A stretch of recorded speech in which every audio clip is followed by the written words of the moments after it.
what a stripper does to her ass before she goes to work? What's that? She drops him off at band practice. That's great.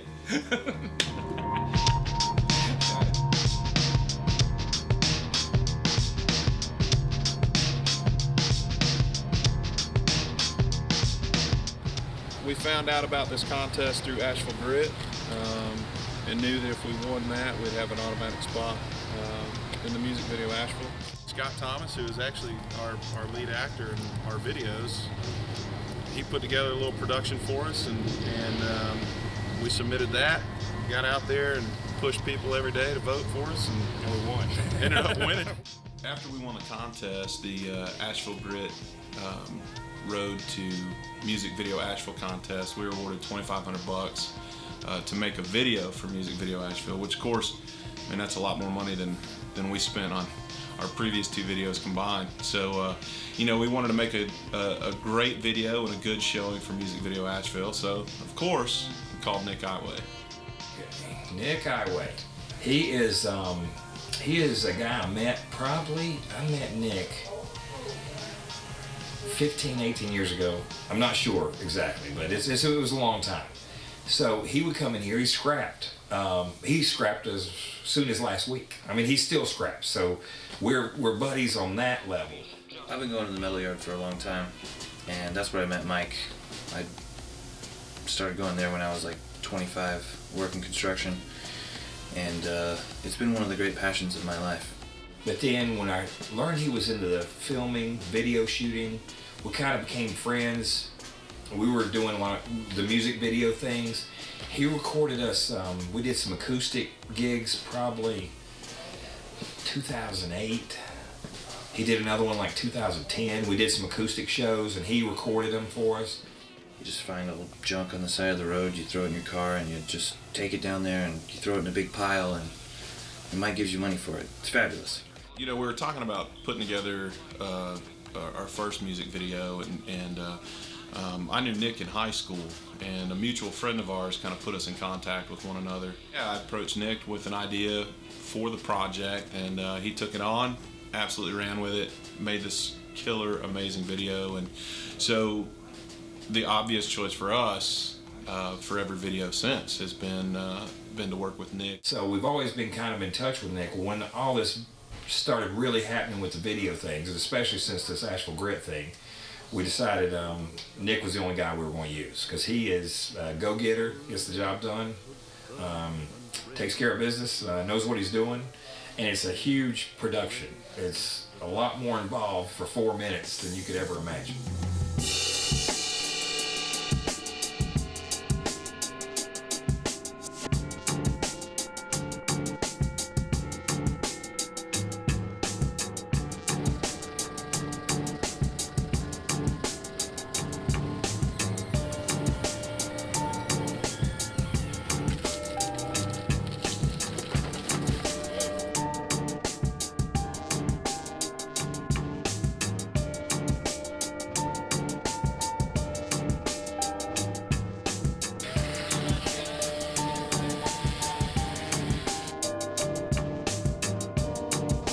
I think before we shave Nick bald, we should put the RH symbol, shave the RH symbol on his head and just get a picture of it.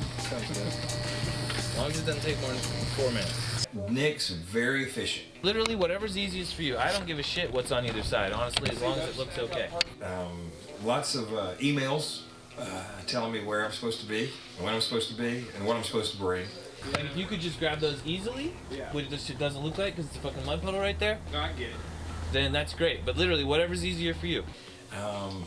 And likes people on time, likes it to run, and it does run smooth. We really get along with it. But the point is, it doesn't really fucking matter, honestly, so whatever's easiest for you. Okay. And the crew's been great. Everybody he hires, honestly, we've had nothing but great luck with. And I'm talking about from the actors, the grips, the running guys, everything, editing people, everything has just run really smooth with him.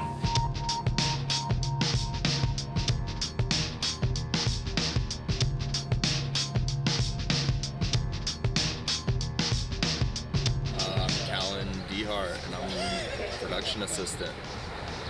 Cool. In the tire first off, and then we'll see from there. The crew that I've got for this video is outstanding.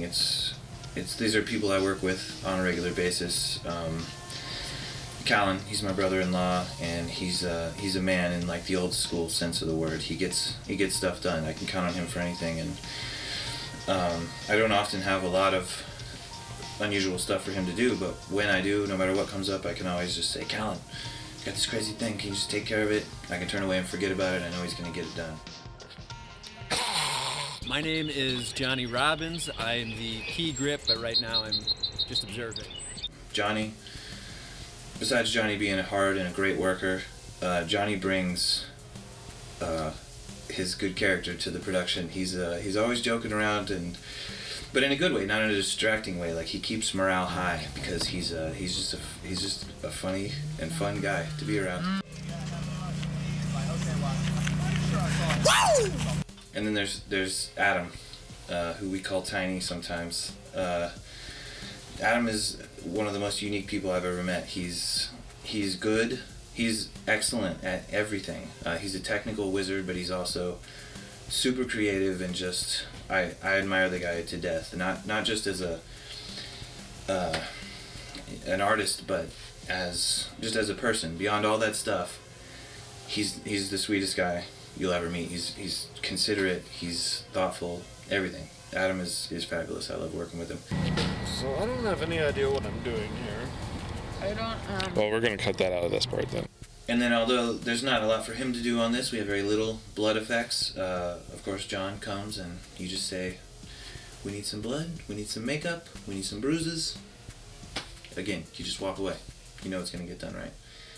Erin, Jeff's wife, acted more or less as our production coordinator. She kept us fed and in coffee, did a whole lot of the organizing that I didn't have time to do, and just general moral support, not to mention as talent. What the hell were you thinking? How Scott, come in closer. Like that? And then you're gonna fucking blame me for it? She did fantastic as someone who was arguing with somebody else at a car wreck, and brought the dogs.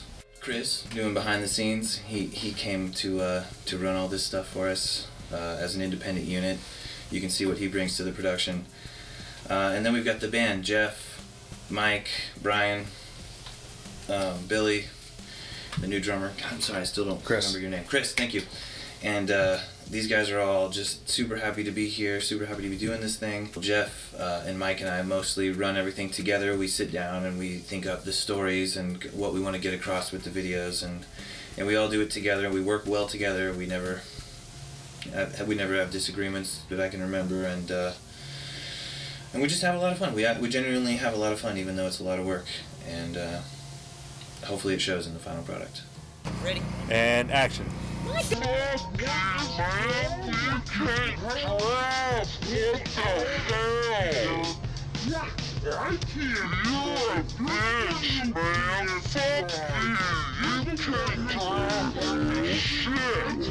We won the Asheville Grit video contest because of our fans, and so we put it out to our fans to try to come up with a concept for the video that we made for Music Video Asheville. And a friend of ours, Scott Pruitt, came to us and said, hey, what do you guys think about doing PTSD?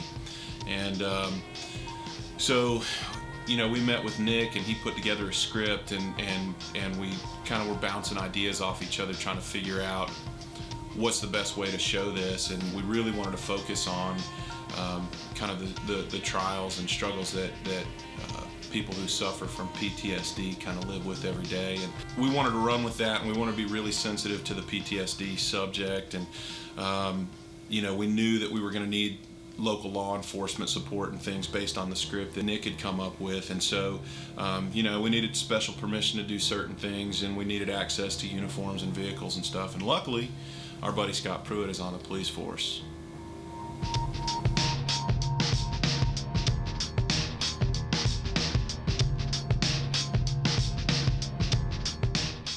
Scott Pruitt and I go way back.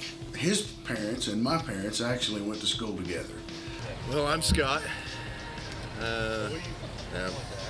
Drinking coffee. Drinking a cup of coffee right now. Wondering what I'm doing on my day off on a Saturday morning in full uniform, standing on the side of West Chestnut Street.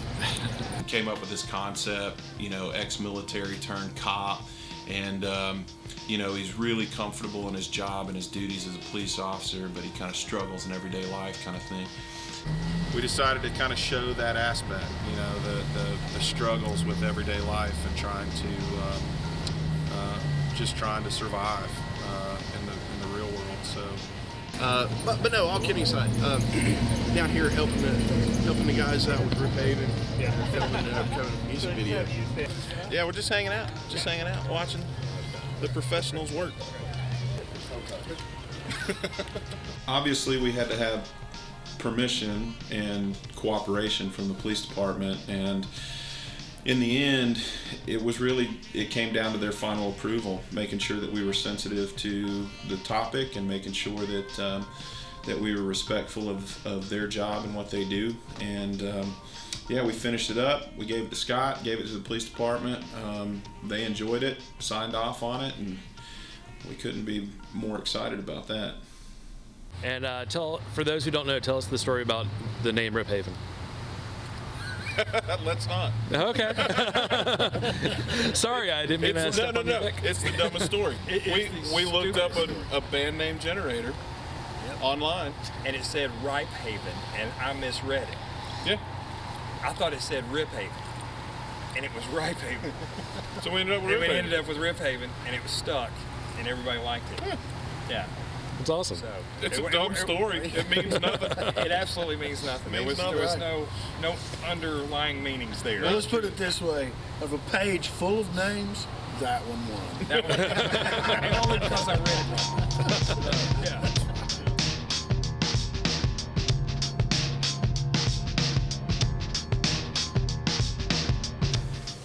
This is the best thing I've ever had musically as a total package.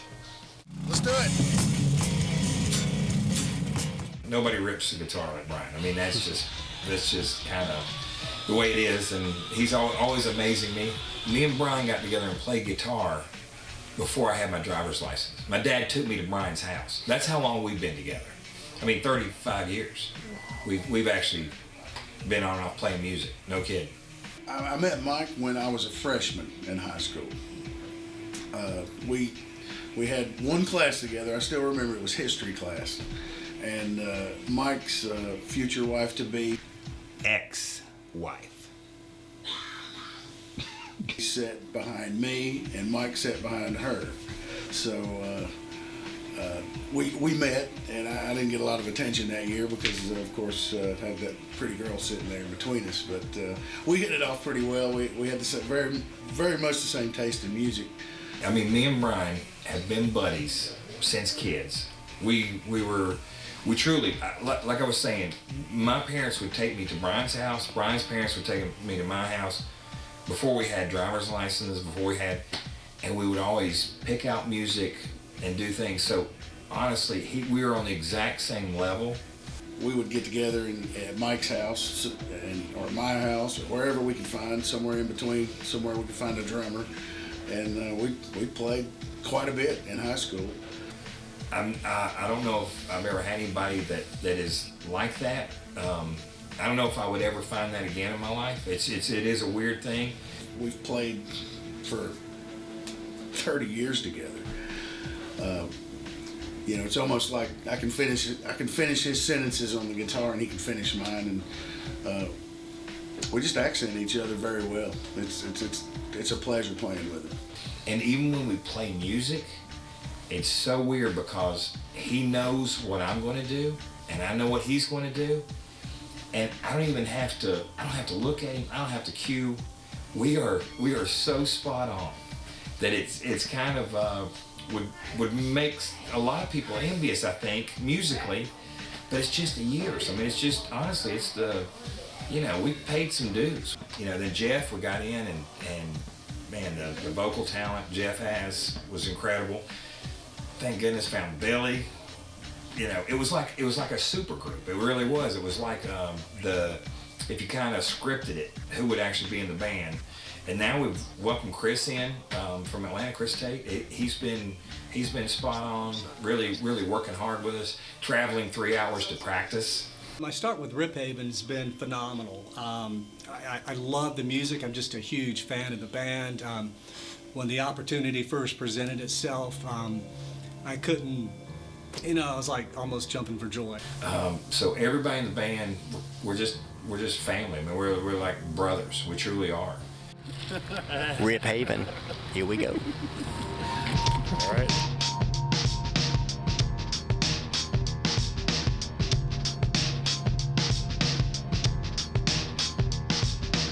Right now we're setting up for these military flashbacks for Scott's character, and we're trying to make the metal yard look like the Middle East. Got a nice tent set up, and then when the sun goes down we'll run around and pretend like we're in the Middle East.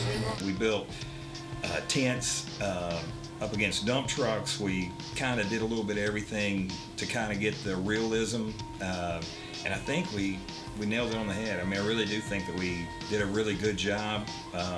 Shots came out great. Nick made it look awesome. Tiny made it look awesome.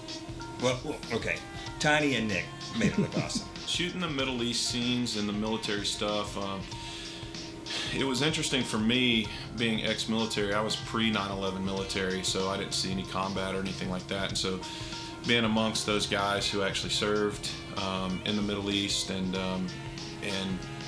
kind of seeing things from their perspective, it was really eye-opening for me. Overall, I think it turned out amazing. Watching those guys interact and just the energy that they had and that realism that I think that they brought to the screen. I mean, their knowledge was just completely invaluable to us. I mean, we couldn't put a price tag on that. But I think ultimately it was a very realistic look at that life and what they went through over there, and we were really lucky to have those guys for sure. We were just amazed. It didn't look like the junkyard. I mean, it didn't look like where we were. It just kind of totally transformed everything that we had done. It was just incredible. It was just an awesome experience.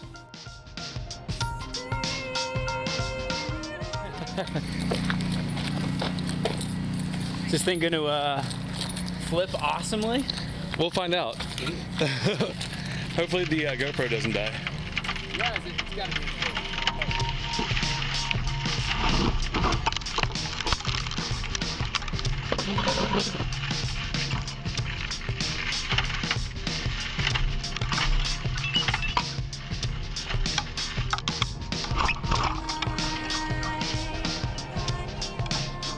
The junkyard is such a wonderful resource. We've done every video at our junkyard, and none of them look the same, except for we've got a video for I Declare coming up that's going to be in a different location, which is odd for us. So the junkyard has been a wellspring for us. It turns out that the metal yard has been a really great resource for us. We've shot three of the 4 videos we've done with Rip Haven at the metal yard somewhere. It's such a big place, and there's so much to work with, all that junk and space, that it's just been a really great resource for us. This is built wire and metal. My granddad actually started it in 1948. My dad and my uncle took over in the early 60s, and then me and my cousin, we actually bought it from them in the 90s. So it's family business since 1948. If it wasn't for the metal yard, we wouldn't have been able to do a lot of what we did for any of the videos. I mean, we would have, but it would have just cost more money. We'd have to take it out of the budget elsewhere. And anyway, the metal yard has been a really fantastic resource for us. We have recycled for years, just didn't know what it was called. So we have been green since 1948. And in Asheville, that's come in handy, because we were kind of an eyesore for years. We still do the same thing, but now we're cool because we're green. Are you gonna smack him? Look at that. Put it on your hand and see if you can get it off of there. Oh. Yeah. Oh, I can get it off. Yeah, no, you could. I got small can't. hands. Phrasing. Yeah. Hulk hands. Hulk hands. Hey, look, Hulk hands. that was Step Brothers too. Sorry. Not a problem.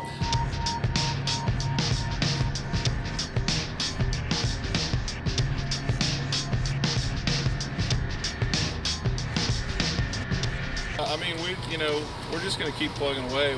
We have no long-term goals as far as that's concerned. I think the big thing, we take it a day at a time, a song at a time, an album at a time. We keep trying to progress the best that we can as a band and as musicians and as a team. And we'll see what the future holds. I mean, I can't speak for all of us, but for myself, like, I'm enjoying seeing how things are developing and seeing how things progress. So.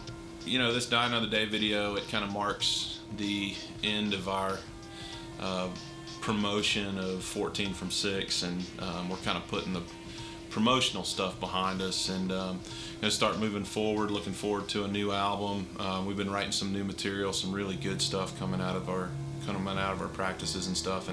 But yeah, we're just trying to progress as a band and get better as musicians and better as a group and just moving forward. So we're excited to see what the future holds.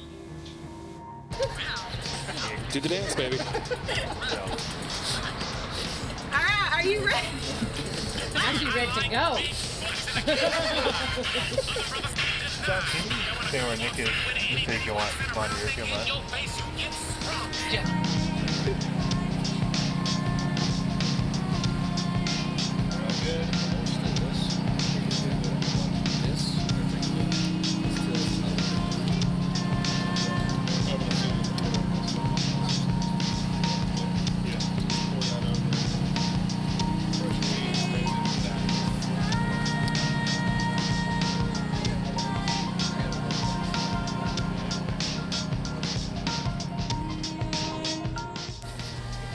Big shout out to our on-set barber. That's right.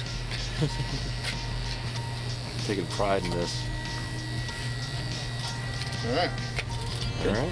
Very good. Station that I walk into. Talking about making pasties. people needing pasties. It's a needed thing. We contacted a friend of ours, Scott Thomas. If you watch all of our videos, you'll see him in all of them. He's an actor friend of mine. I think he does a great job. Nick contacted him, presented him with the script, said, hey, what do you think about this? And he was willing to take on the challenge. It was a challenging role. I feel like it was a really challenging role, and he brought an emotion to it that we weren't necessarily expecting, but definitely were impressed with. And yeah, he's a great actor, and he did us a solid for sure.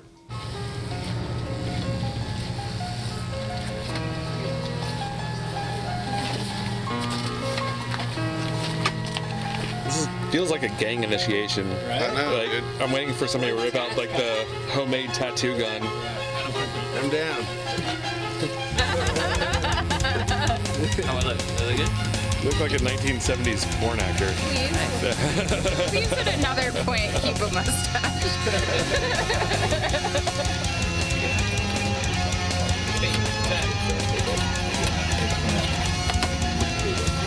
I didn't recognize you. Nobody does, man. Yeah, so it'll just be tie, and then just slow, open the door right on your cue, and then just real slow, get out like this. But we won't actually see you, it's just in case we run the thing long, like use it for a long bit. Awesome. Thank you.